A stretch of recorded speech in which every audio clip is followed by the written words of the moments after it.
Hey guys, this is Red and Blue, your channel on YouTube for all things PSG in English. Please subscribe. Today we're still on international break, so I wanted to talk about something a little bit different that ties to what we're going through. I want to talk about the schedules because they've been going crazy. It's not a new thing. We've seen the Club World Cup last season. We see the teams playing more and more games. We see international break after international break. And now we see, and that's generated a lot of controversies in the past few days, we see two of the top 5 leagues in Europe, in this case the Spanish and Italian league, agreeing to have league games be played on foreign soil. And that's unprecedented. Obviously, other leagues in other sports have done that. But for football, it's really a first. And I think, it creates a lot of controversy, which I think is fairly warranted in this case. But I just wanted to take a second, actually, talk about what's going on, why people are so set against it, but why it also does make a little bit of sense in some cases. And yeah, ultimately, what does it mean for football, for PSG, for players, and so on and so forth. So lots of things to talk about. And I think so, 2 games, Barcelona versus Villarreal, that's going to be played in Miami.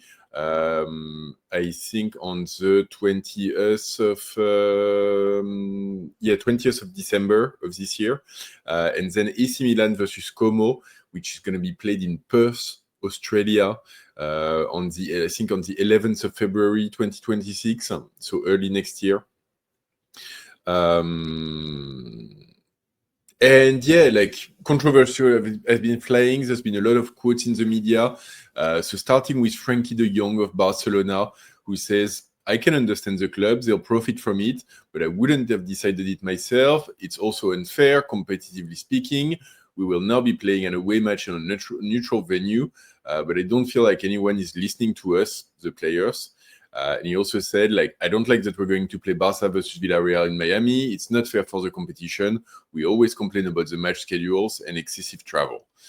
Ronald Koeman, who's a Barcelona legend and ex-coach, I think, says it makes no sense. It's ridiculous. Frenkie gives a good explanation. It's not fair.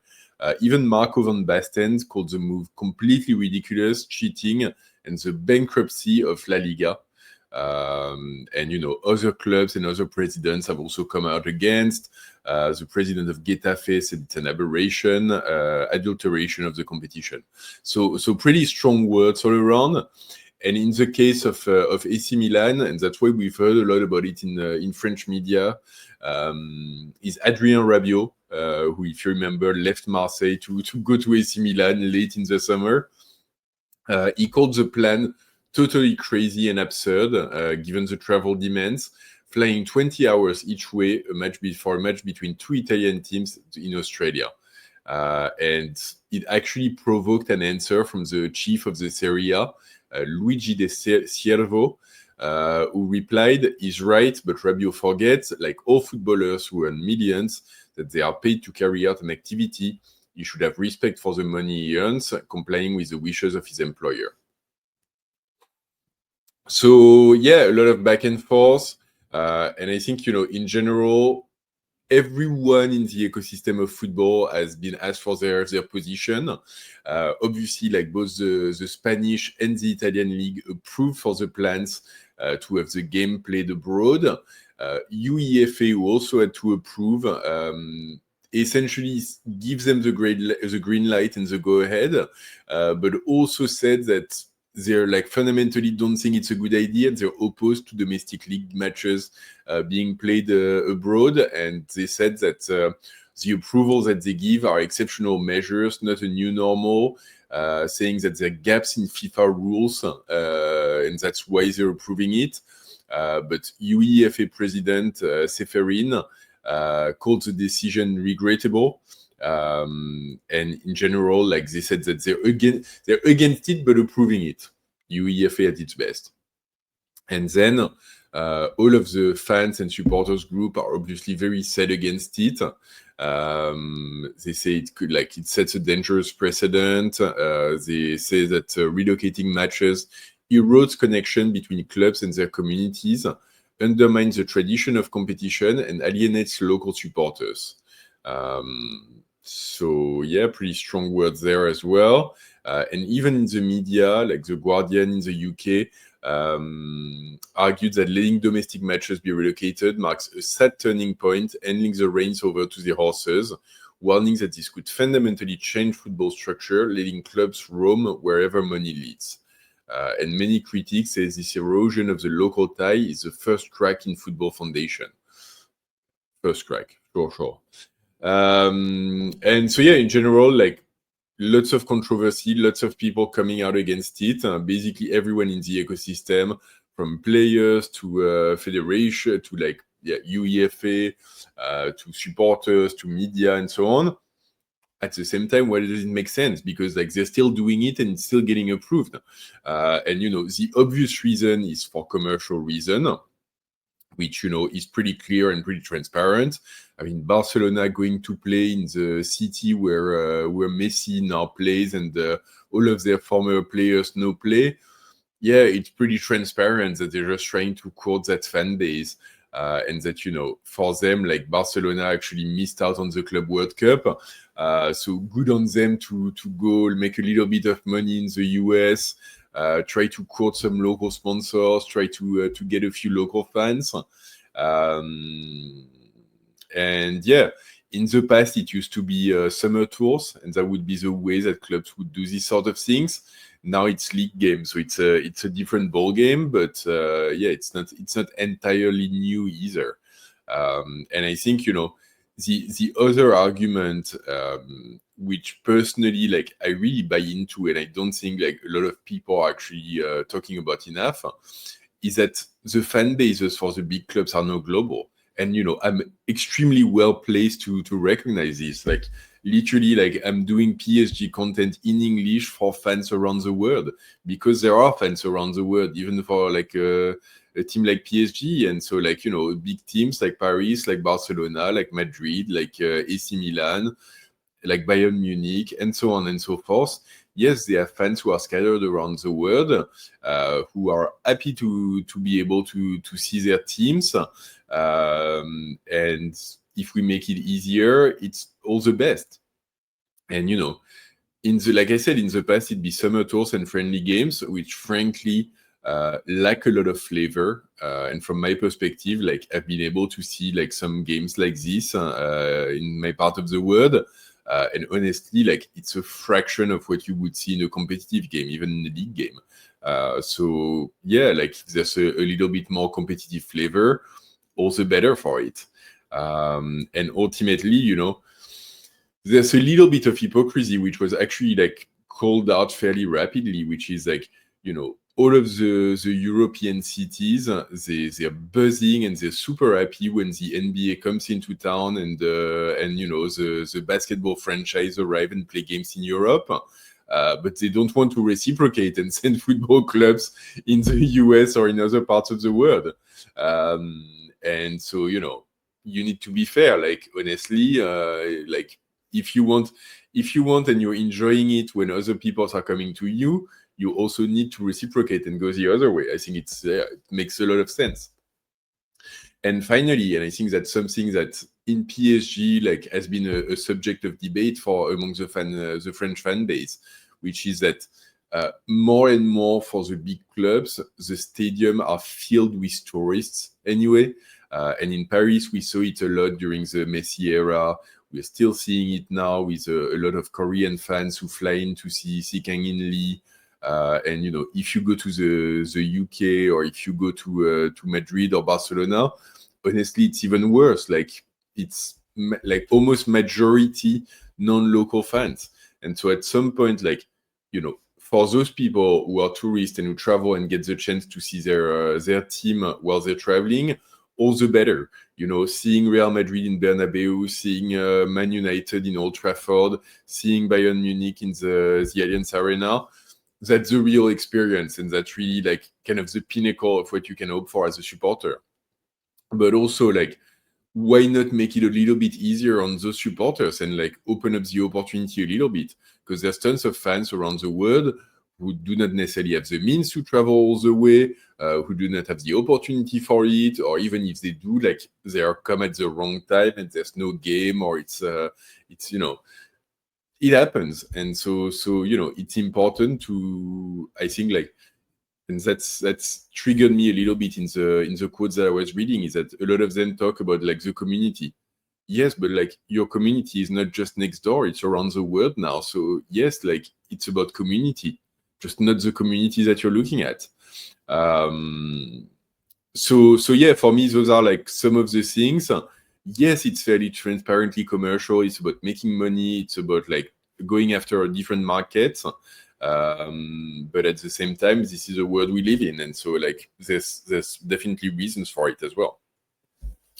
So what's next? Honestly, I have a very, very hard time believing that this is not going to become more and more of a phenomenon. 2 games is how it starts, and I fully expect it to be another 2 games next season, and then like 3 games the season after, and maybe the UK will start doing it. God knows the Premier League likes a little bit of extra revenue. And then, like, France, we've been playing our Community Shield abroad for a few years now.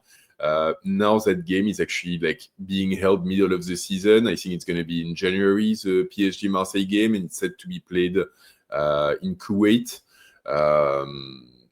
So it's not a league game, but it's as close as it's at the same time as the league. It's Ligue 1 versus Ligue 1. That's actually a trophy at play. So yeah, we can't really like be throwing stones at this.